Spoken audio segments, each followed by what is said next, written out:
Are your employees intrinsically or extrinsically motivated? I'll talk about the impact of that in this video. Hello, I'm Stephen Goldberg of Optimus Performance, bringing you practical tips and ideas on leadership, team development, and employee performance in the workplace. Last week, I told the story of a young lawyer who was making a very good salary in a large firm, but was very unhappy and feeling a lot of stress because of the pressure on him to produce billable hours. So this was extrinsic motivation, which was causing him to become demotivated and affect his intrinsic motivation to do the job.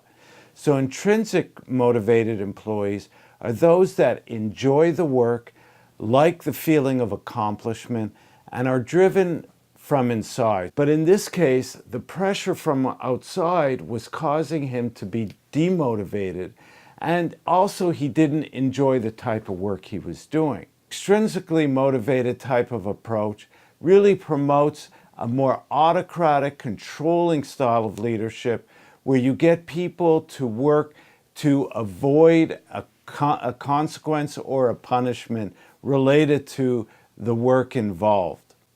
So I always recommend having people that want to do the job on their own, and there's certain things as a leader, as a manager, that you could do to promote or develop people's intrinsic motivation. And actually, I created a checklist or a worksheet that you could download and use to accentuate your leadership style to promote people becoming motivated from inside. So I'm listing here the factors that promote both intrinsic and extrinsic motivation, and you want to see what you can do to enhance the intrinsic factors that promote internal motivation of employees so they do the job because they want to do the job and not because they feel pressured to do it. Sometimes extrinsic motivational factors such as praise and recognition can also contribute to intrinsic motivation because it kind of reinforces that feeling, hey, I'm really doing well, I enjoy this job, I'm good at it, and so it enhances that feeling of personal accomplishment.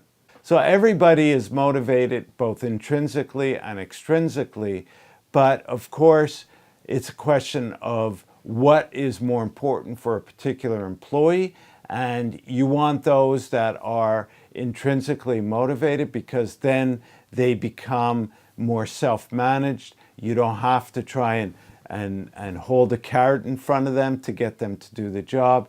They do it on their own, and they're easier to coach as well. So go ahead and download that worksheet if you feel it can be useful to you. There's links in the description of this video. Subscribe to the channel if you haven't already. Check out some of the articles in the blog section of my website. Check out also some of the recommended videos that are coming up on screen now. Thank you for listening, and we'll talk again soon.